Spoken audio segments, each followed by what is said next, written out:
Hi all, welcome back to our channel healthy spice. ఇవాళ మన ఛానల్లో నేను వచ్చేసా మీ ముందుకి ఒక పాతకాలం నాటి రోటి పచ్చడి రెసిపీ అండి. అదేంటంటే మినప్పప్పు రోటి పచ్చడి అనమాట. ఈ పచ్చడి టేస్టీయే కాదండి, చాలా బలంగా కూడా ఉంటుంది. ఎందుకంటే మనం ఇక్కడ మినపప్పుతో చేస్తున్నాం కదా. ఒక హై ప్రోటీన్ పచ్చడి అని చెప్పుకోవచ్చు. వేడి వేడి అన్నంలో ఇంట్లో కూరగాయలు లేనప్పుడు కానీ, లేదంటే నోటికి ఏమీ తినబుద్ధి కానప్పుడు కానీ ఇలా ఈ పచ్చడి చేసుకొని తినండి, నోటికి చాలా రుచిగా ఉంటుంది. దీనికోసం ముందుగా స్టవ్ మీద ఒక ప్యాన్ పెట్టుకుని దానిలోకి ఒక స్పూన్ ఆయిల్ వేసుకోండి. ఆయిల్ కొంచెం వేడయ్యాక ఒక కప్పు మినప్పప్పును వేసుకుని స్టవ్ని లో ఫ్లేమ్లో పెట్టుకుని చక్కగా దోరగా ఫ్రై చేసుకోవాలి. మీకు కావాలంటే ఈ ప్లేస్లో పొట్టు మినపప్పు కూడా యూస్ చేసుకోవచ్చు. ఈ మినపప్పు అంతా చక్కగా ఇలా కొంచెం కలర్ మారి కమ్మటి వాసన వచ్చే వరకు ఫ్రై చేసుకున్నాక దీన్నంతా ఒక ప్లేట్లోకి తీసేసుకుని పక్కన పెట్టేసుకోవాలి. ఇదంతా బాగా చల్లారాలి. ఇప్పుడు అదే ప్యాన్లో నాకు కొంచెం ఆయిల్ అయితే ఉందండి. మీకు ఆయిల్ లేకపోతే ఇంకొక స్పూన్ ఆయిల్ వేసుకుని దీనిలోకి ఒక స్పూన్ ధనియాలు, ఒక 10 నుంచి 15 వరకు ఎండుమిరపకాయలు, అలాగే ఒక స్పూన్ జీలకర్ర వేసుకుని స్టవ్ని లో ఫ్లేమ్లో పెట్టుకుని వీటన్నిటిని బాగా దోరగా వేగనివ్వాలి.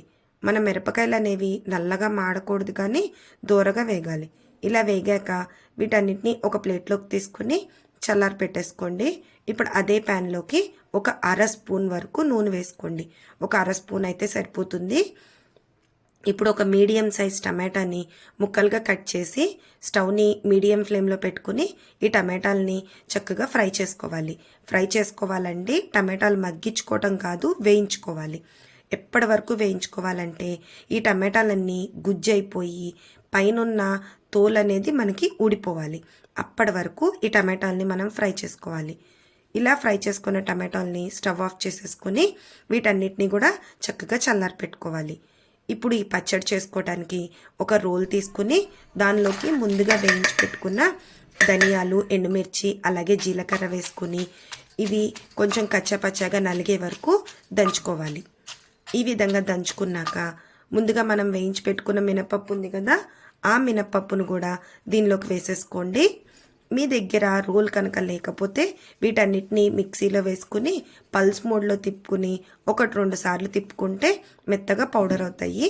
అలానే మరీ మెత్తగా అవ్వకూడదండి, కొంచెం కచ్చాపచ్చాగా ఉండాలి మనకి. ఇక్కడ నేను మీకు చూపిస్తా చూడండి. ఈ విధంగా కచ్చాపచ్చాగా అయితే మనకి పౌడర్ లాగా ఉండాలి. ఇలా పౌడర్ అయ్యాక ముందుగా నేను ఇక్కడ ఒక నిమ్మకాయ సైజ్ అంత చింతపండును నానపెట్టుకున్నా. ఆ నానపెట్టుకున్న చింతపండును కూడా దీనిలోకి వేసేసుకుని ఈ చింతపండు అంతా నలిగిపోయేలాగా మెత్తగా గుజ్జు చేసేసుకోవాలి. ఈ విధంగా మెత్తగా గుజ్జులాగా దంచేసుకున్నాక చింతపండు అంతా నలిగిపోయాక ముందుగా మనం మగ్గించి పెట్టుకున్న టమాటాలు ఉన్నాయి కదా, ఆ టమాటాలను కూడా వీటిలోకి వేసేసుకోవాలి. ఇలా వేసుకున్నాక ఈ టమాటాలంతా నలిగిపోయే వరకు ఒక 2 సార్లు దంచుకుని ఆ తర్వాత కొంచెం కొంచెంగా వాటర్ వేసుకుంటూ మనకి ఈ పచ్చడి అనేది గుజ్జుగా అయ్యే వరకు మెదుపుకోవాలి బాగా. ఈ విధంగా గుజ్జుగా అయ్యే వరకు మెదుపుకుంటూ ఉండాలి. అదే మిక్సీలో వేసుకునేటట్టయితే కొంచెం కొంచెం వాటర్ వేసుకుని మరీ మెత్తగా అయిపోయేటట్టు కాకుండా కొంచెం ఇట్లా ఇక్కడ నేను చూపించే కన్సిస్టెన్సీ వచ్చే వరకు మిక్సీ పట్టుకోండి. ఇప్పుడు దీనిలోకి సరిపడా ఉప్పు వేసుకుని మరొక్కసారి మిక్స్ చేసుకుంటే ఎంతో టేస్టీ అయిన రోటి పచ్చడి అయితే రెడీ అయిపోతుంది. ఇప్పుడు దీనిపైనుంచి ఒక మీడియం సైజ్ ఆనియన్ని సన్నగా ముక్కలుగా కట్ చేసి, ఈ ఆనియన్స్ అనేవి మనకి మెత్తగా పేస్ట్ అవ్వకూడదు, కొంచెం అట్లా పైన దంచుకుంటే మధ్య మధ్యలో మనకి కచ్చాపచ్చాగా తగులుతూ తినేటప్పుడు చాలా టేస్ట్గా ఉంటుందండి ఇలా వేసుకోవటం మూలంగా. ఇప్పుడు దీన్ని వేరొక బౌల్లోకి తీసేసుకుంటే ఎంతో టేస్టీ అయిన రోటి పచ్చడి అయితే రెడీ అయిపోతుంది. మీకు కావాలంటే తాలింపు పెట్టుకోండి. నేనైతే ఎలాంటి తాలింపు పెట్టట్లేదండి, మా ఇంట్లో డైరెక్ట్గా ఇలాగే తినేస్తాము. అయినా కానీ చాలా టేస్ట్గా ఉంటుందన్నమాట. మధ్య మధ్యలో ఆ ఉల్లిపాయలు తగులుతూ మనం మినపప్పుని మరీ మెత్తగా నూరుకోలేదు కాబట్టి ఆ మినపప్పు బద్దలు కూడా మనకి మధ్యలో తగులుతూ చాలా టేస్ట్గా అయితే ఉంటుంది. వీడియో నచ్చితే కనుక లైక్ చేసి షేర్ చేసి మీ ఫ్రెండ్స్ అండ్ ఫ్యామిలీ మెంబర్స్కి షేర్ చేసి నా ఛానల్కి సబ్స్క్రైబ్ చేసుకోండి. Thanks for watching.